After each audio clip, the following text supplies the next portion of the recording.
So we've got conversations going on around the world about how we address carbon emissions for vehicles, and we've been talking about, you know, what we might do about that, and a firm that I can't name is working for a company that I can't mention, but this slide might give you a clue. And it's, you know, it's going to revolutionise the way we think about our cities.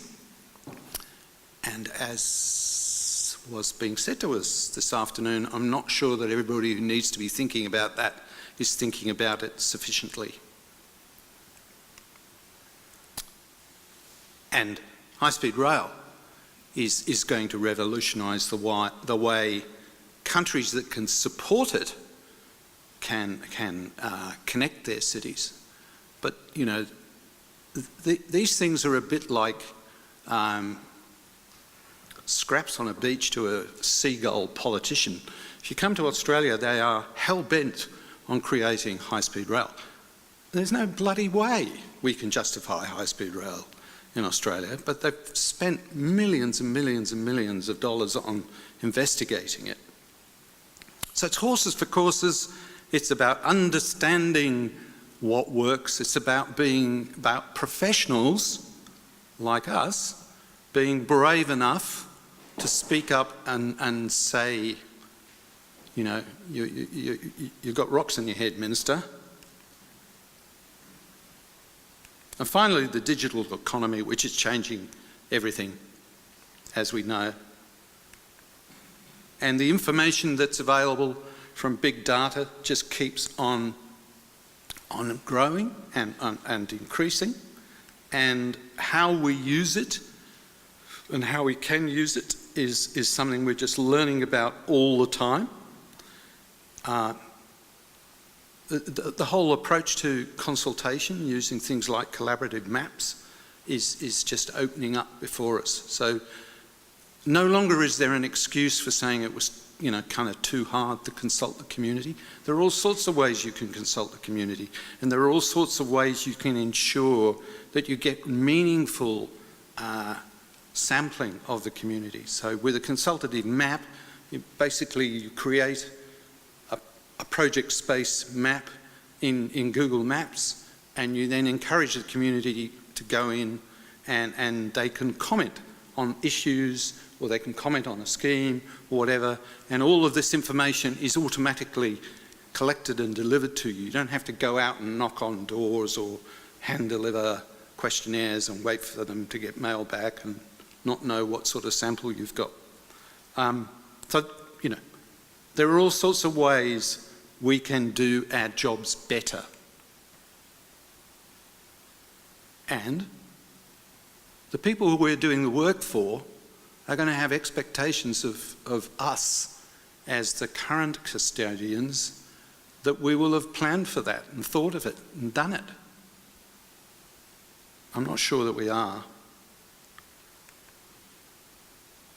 And finally, not quite finally, but finally, we need to get our head around the need for everything we do to be resilient. I don't think we're doing that sufficiently. I see lip service being paid to the concept of resilience in most places. And in the context of cities, this is something that I said 3 years ago at a conference, which caused all sorts of consternation.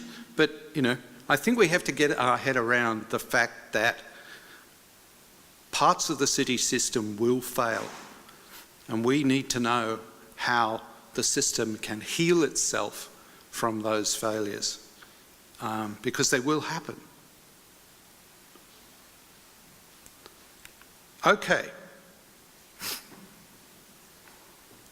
So I want to pose some questions to you, and a couple of these have kind of been expressed before, but I'm going in a little harder. You know, we're professional people. I spent 40 years of my life being a consultant. I was increasingly responsible for putting food in the mouths of a lot of lot of people, 3,500 people at the highest number, being the infrastructure business of ARUP.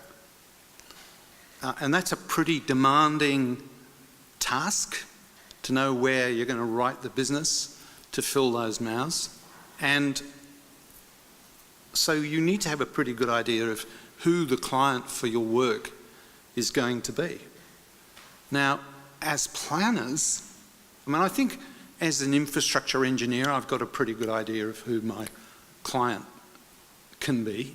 I don't mean it's necessarily going to be easy signing that client up, but it's kind of obvious who it's going to be.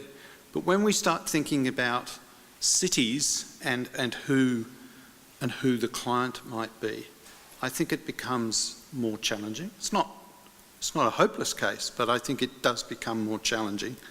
There are a lot of people, and we're here, aren't we? There are a lot of people talking about how cities might be delivered, might be developed, and by and large, that information's being given for free. You can go online and all the major consultants have a cities page. They have white papers that they've produced. McKinsey has a document on, what makes a successful city, and so on, and so on, and so on. ARUP just produced a 50-page The Livable City document. We just hand it out. 50 pages of IP. I'm not sure it would have happened if I'd been still on the gate. But, that's part of what we think we have to do. But in service of what? I think in service of the community, great. In service of schools of learning, great.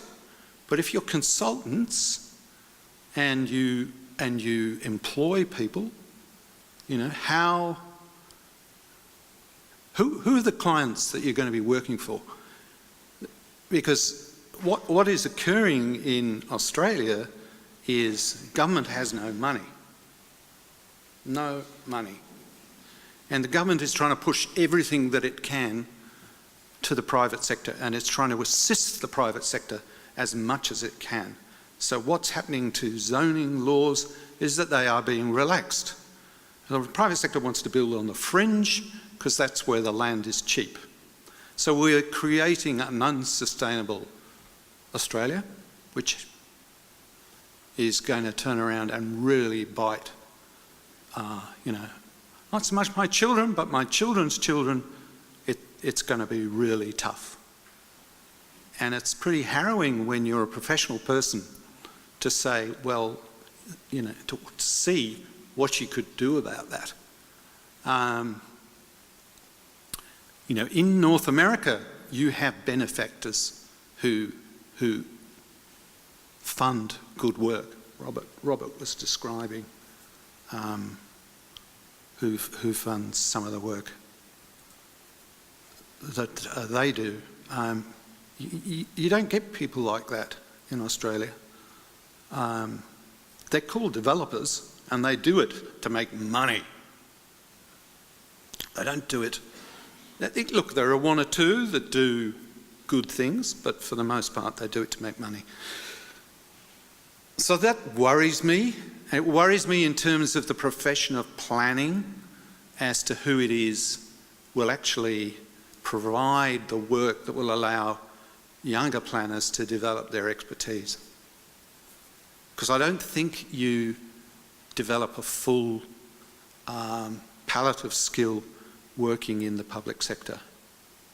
I mean, it's good to work in the public sector, but I think you actually preferably would have had experience of working in both. And I think the other point I really wanted to make is that so much of what we talk about is about delivering a nice building or a nice community or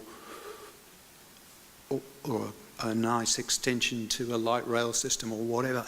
Whereas what we need are large-scale interventions in order to... We need plans at a regional scale in order to create sustainability in the world of the future. And, you know, without regional governments, regional planning clients who are prepared to fund that kind of work, it's hard to see where it's going to come from.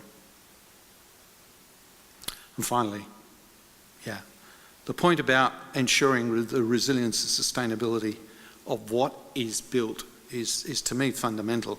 And you won't get that unless you've got enlightened public authorities who are prepared to require that. Maybe they are in North America. They ain't in Australia.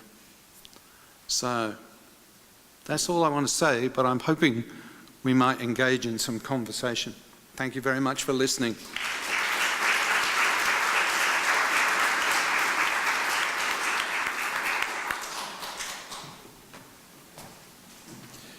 So don't go away. Thank you very much, David. It's terrific to have you here after 40 years of trying to deliver sustainable projects within a corporate structure at a very high level. And I'm intrigued by your comments about who the client is and what their desires are and how that has shifted over time. And don't delude yourself. I don't think it's a whole lot better here in North America than your description of Australia. I think there's some stories that could be told. So we have time for some questions.